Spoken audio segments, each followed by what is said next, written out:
tried to head north. And many times that entire wagon trip, they were hidden under produce or straw. They were not allowed to sit up front because they would be recognized as slaves. Then we told you about the bear's paw. That meant for them to take the mountain trail out of sight and follow the actual tracks that the animal left. Because, take for instance, the bear had been in hibernation, and when they came out of hibernation, they would be hungry and thirsty. And they would know where water was, they would know where food could be located. And their thought on that would be, if it was good enough for them to eat to survive, then we could eat it to survive. So they followed the actual tracks of the animal. Then there was the crossroad. It referred to, in our particular case, Cleveland, Ohio. There were other crossroads, but Cleveland, Ohio is the one that we refer to. And there were several routes in, and then there was the lake, the Great Lakes, to get them to Canada.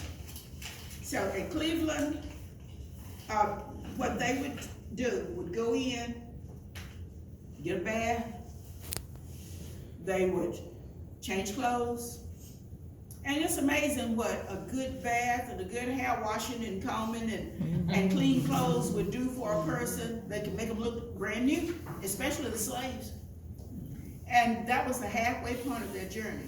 Then they would be ready to walk down the street, just like they were a part of that community and not be identified as slaves anymore. Now, keep in mind that they had help from individuals, they had help from churches, and many, many people helped the slaves to escape north to freedom. Then there was the log cabin block. That was a secret symbol that they could draw on the ground when they met another slave or met someone. And depending on the response they got when they drew their tribe symbol on the ground, would determine whether they thought that person was safe to talk to or not. Now, it's not safe not to talk to everybody you run in contact with. Then there was shoe fly. Shoe fly had two possible meanings. One would be to identify them to notify them that there was a conductor somewhere in the neighborhood and make ready to move forward. Or it could have meant that there were danger in the area and they were to scatter and come back at a predetermined destination. Many times, this would have been in a graveyard, and they would hide behind the headstones. And even if they were seen in the graveyard, it would not be suspicious because they would be in the graveyard at night anyway, burying their dead. The bow tie meant for them to dress up in disguise, put on a change of clothes, and look like a brand new person and get out and mix with whoever was there in that area. Flying geese would be the next one, and the punts were meant to show direction. And in making that pattern, the quilter would make one slightly different from the rest. And that was the direction that the slaves were to follow, escaping to freedom. Then we had the drunkard's path. It meant for them to not walk straight, to create a zigzag motion. All of us have seen a drunk man walk. He does not walk straight. He's all over the place. Well, this is what they were to do, was to walk in a zigzag motion like they were drunk, and never in a straight. It's easy to follow someone when they're going straight, but not if they're all over the place. And sometimes it was even necessary for them to go back and come again, kind of retrace themselves, to throw them off. Then there was the sailboat block, meant for them to take the sailboat across the Great Lake, north to freedom. And once they got on that boat and crossed that area where the bridge was, they knew that they were home again. That would be their new home, Canada. The North Star was the actual North Star that we see in the sky now. they felt that it hung above Canada. And as long as they could see that star, they was going toward that star, they knew they were headed to freedom. And the slaves thought of it just like the wise men looking for Jesus. They followed that North Star that very same way. And once they got there, I'm gonna take you one step further. How many of y'all have sewn and the first thing you learned to do was a 9-patch? That's usually the first one that everybody learned to make. Every little quilter is made, they start with a 9-patch. Well, the meaning of that particular one, once you got to freedom and got to Canada and freedom, you were to plant patches of produce to sustain yourself while you were there. I'm free, praise the Lord, I'm free, no longer bound, no more chains holding me, my soul is resting, it's just a blessing, so praise the Lord, hallelujah, I'm free. Songs was a part of the slave daily lives and were a survival tactic as well as means of coded communication. Field slaves sing while they work, so the overseer could know where they were and could make sure they were working. For instance, slave would be in the field just a singing, and the master would pass through, riding his, I'll say a big white horse. He was riding his horse, and he would see the slave just working and singing, and he would say, "Oh, aren't my slaves happy?" But little did he know that they were planning an escape route. They was happy because they was playing. And with the quilt pattern, songs have been passed on from location to location and generation to generation. Each song that we sing today had a hidden meaning. I know some of you all caught the hidden meaning in some of the songs that we sing. But in case you didn't, I'm going to give you another song. And I'm going to give you the hidden meaning. Wade in the water. You better get yourself on over to that river. Wade in the water, children. It's going to rain tonight. You better make haste. Wade in the water. Don't let old master know you leaving. God's gonna trouble the water. Be somebody down there waiting on you. Yeah.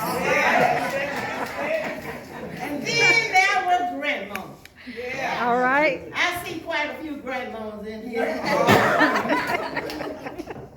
Grandmas, we think we running things, but they just let us think that. Yep. We're not running anything. But grandma knew she couldn't go travel.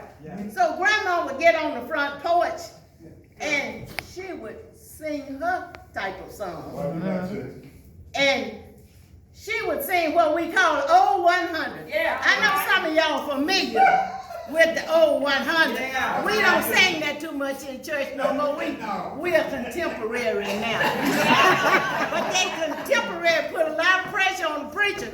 Because if you're singing them old 100, you already feel the spirit. Yeah. But them contemporary songs, I don't knock them, but you got to do a lot of preaching. Yeah.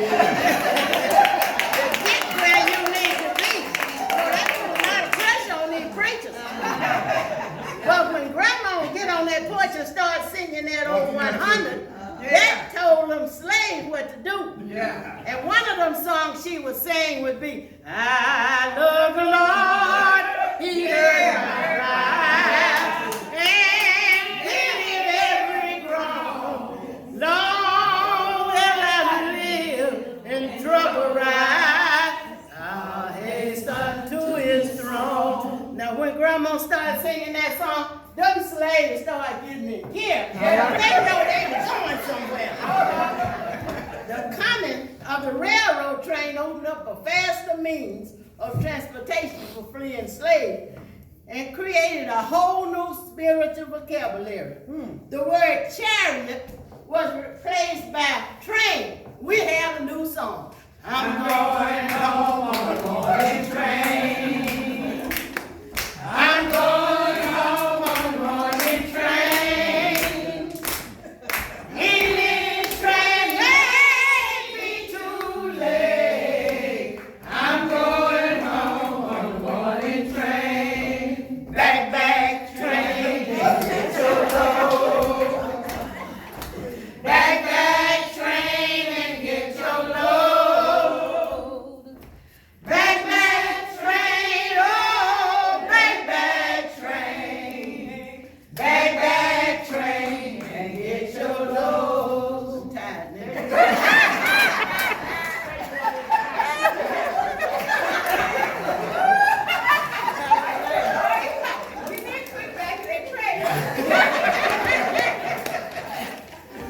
Now, when the slaves heard this song being sung, they knew that either a conductor was close by, or a conductor was among them, or that fleeing slave was close by. Can't you imagine an older lady? She's ducked the slave cases, she's ducked the dogs, she's ducked her master, and she's tired, and she's getting on the train. And she looked back at the rest of the slaves, and she couldn't contain herself any longer. And she just broke out in song. Been through the storm and rain, but I made it. Yeah, no, I didn't see pain. Oh, I made it. So many ups and downs, almost never to the ground. Hallelujah. Thank you, Jesus. Yes, I made it. Sometimes I didn't know my day from night, but I made it. I kept thinking everything was all right. Oh, I made it. I had to drink from that old bitter cup. I gave out, but I didn't give up. Hallelujah.